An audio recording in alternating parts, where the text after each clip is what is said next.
Assalamualaikum warahmatullahi wabarakatuh. Alhamdulillahi ala ni'amillah. Wassalatu wassalamu ala sayyidina Muhammad ibn Abdillah wa ala alihi wa sahbihi wa man tabi'ahu ila yaumil qiyamah, amma ba'd. Sahabat pencinta Al-Quran dimanapun Anda berada, alhamdulillahirabbil alamin, kita semua sudah sampai pada bulan yang kita rindukan, bulan yang kita sebut-sebut 2 bulan sebelum datangnya bulan yang suci ini, yaitu bulan Ramadan.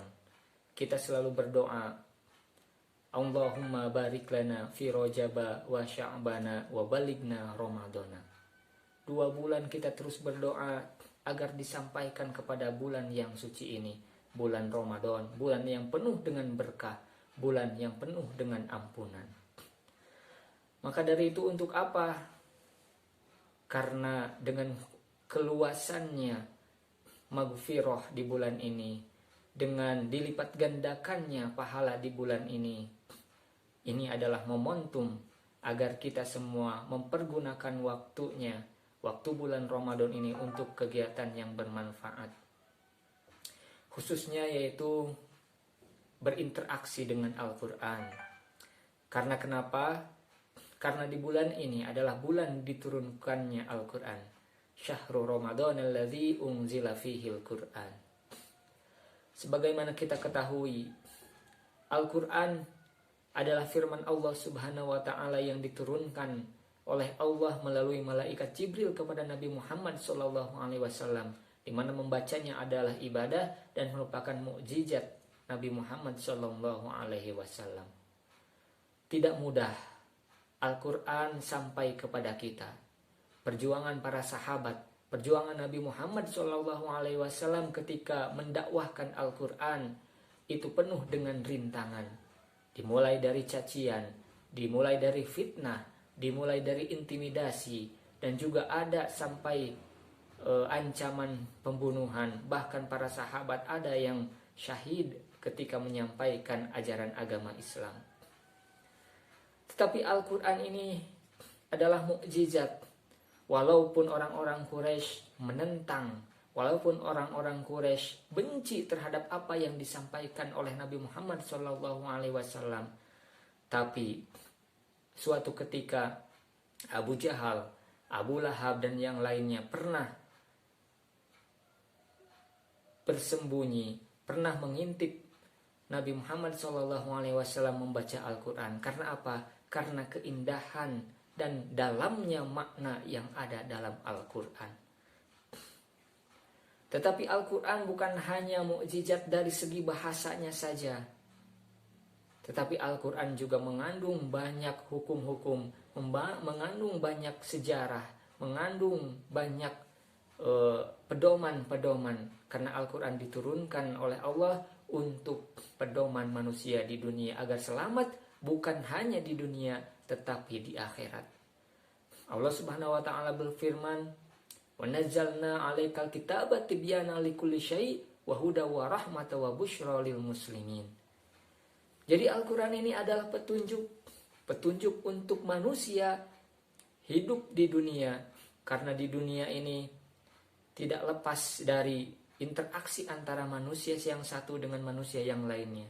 Jadi Al-Quran ini merupakan petunjuk agar tidak ada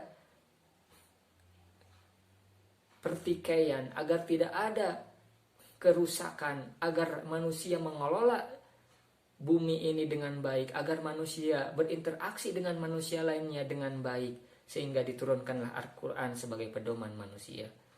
Dalam muamalah, baik itu ekonomi atau hubungan masyarakat dengan negaranya, atau hubungan masyarakat dengan masyarakat yang lainnya, dan lain sebagainya, itu ada dijelaskan di dalam Al-Quran. Sahabat Al-Quran dimanapun Anda berada, Al-Quran ini adalah firman Allah yang berbahasa Arab. Walaupun pernah ada tudingan bahwa Al-Quran ini adalah karangan Nabi Muhammad SAW, tapi apakah benar bahwa Al-Quran ini karangan Nabi Muhammad SAW? Pertama, dari definisi terlebih dahulu kita harus ketahui bahwa Al-Quran ini dari Allah. kemudian diturunkan kepada Nabi Muhammad dan berbahasa Arab. Itu 3 fakta Al-Quran yang tidak bisa dipungkiri. Al-Quran dari Allah, kepada Nabi Muhammad diturunkannya, dan berbahasa Arab.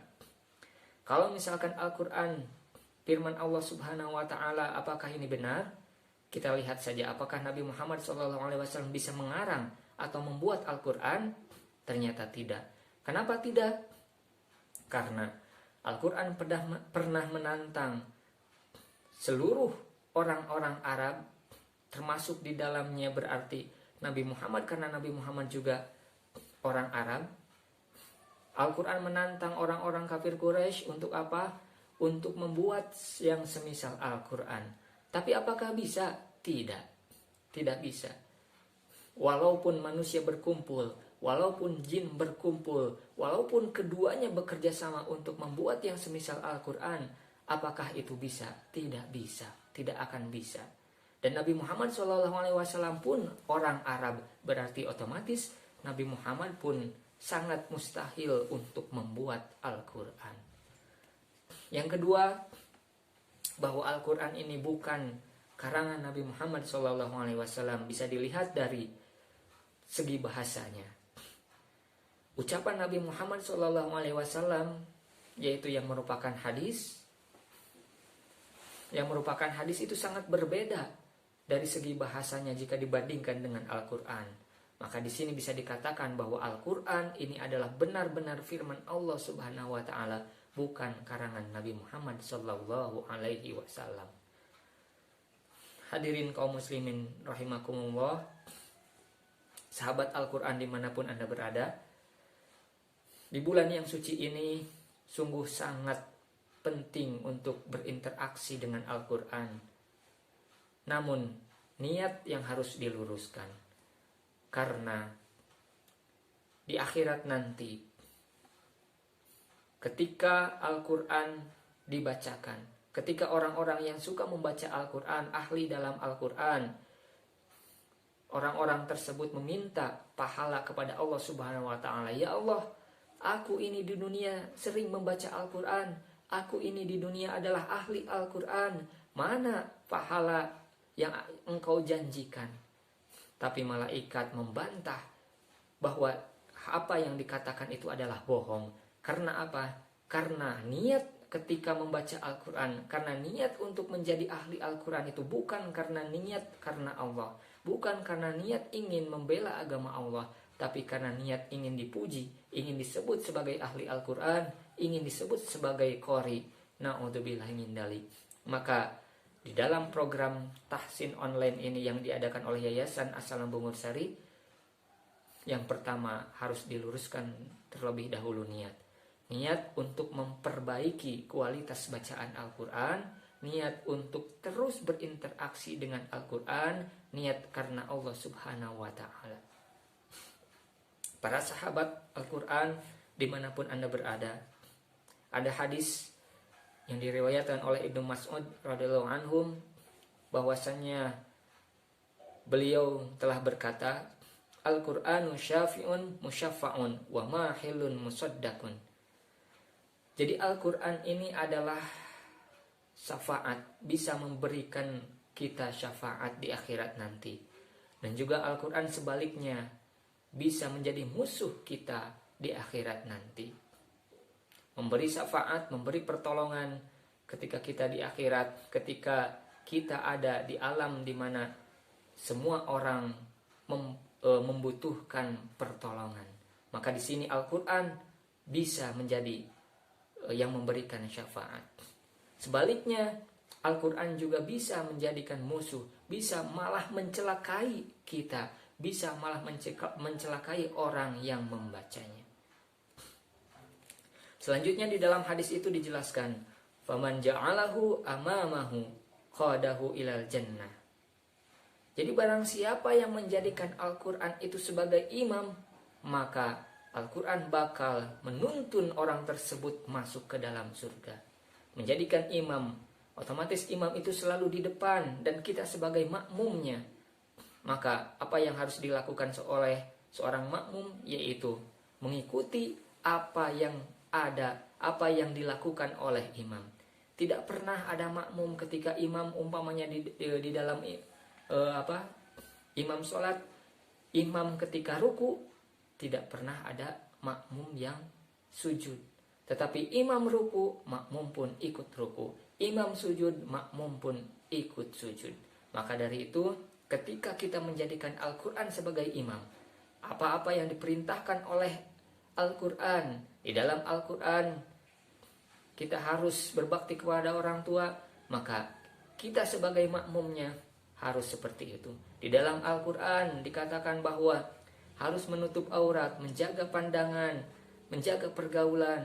Maka kita sebagai makmum daripada Al-Quran, kita harus mentaati perintah-perintah kalam Allah yang ada dalam Al-Quran tersebut. Sebaliknya, waman ja'alahu khalfahu saqahu ilan nar. Jadi barang siapa yang menjadikan Al-Quran itu di belakang, artinya Al-Quran tidak dijadikan pedoman hidup. Ketika Al-Quran berbicara tentang riba, bahwa katakanlah di dalam surat Al-Baqarah ayat 275, Allah mengharamkan riba, tetapi kita tidak mentaatinya, malah sebaliknya, malah kita menghalalkan riba, malah kita ikut terjun ke dalam transaksi riba. Maka di sini saqahu ilan nar, di sana bakal terjerumus ke dalam api neraka. Na'udzubillahi min dzalik. Saudara sekalian, sahabat Al-Quran dimanapun Anda berada, keistimewaan Al-Quran ini mampu mengangkat derajat orang-orang yang mencintai Al-Quran.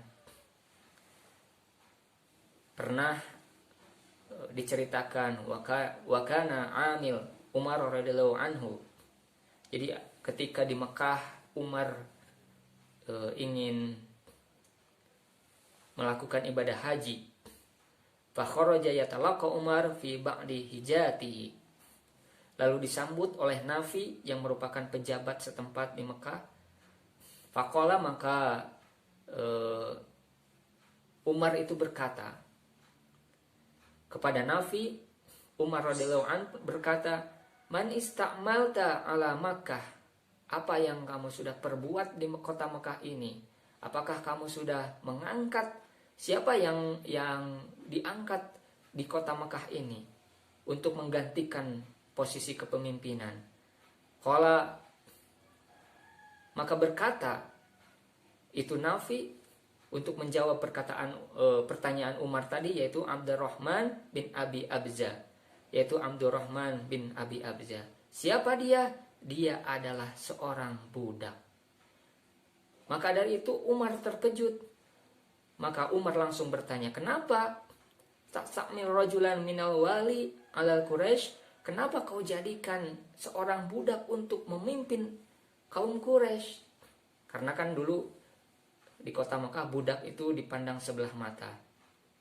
Tapi di sini Nafi menjawab, ya Amirul Mukminin, wahai Amirul Mukminin, inni lam ad'u khalfi ahadan aqra lil Qur'an. Karena tidak ada lagi ditemui orang yang bagus membaca Al-Quran, orang yang ahli di dalam Al-Quran, kecuali Abdurrahman bin Abi Abza yang merupakan seorang budak tadi.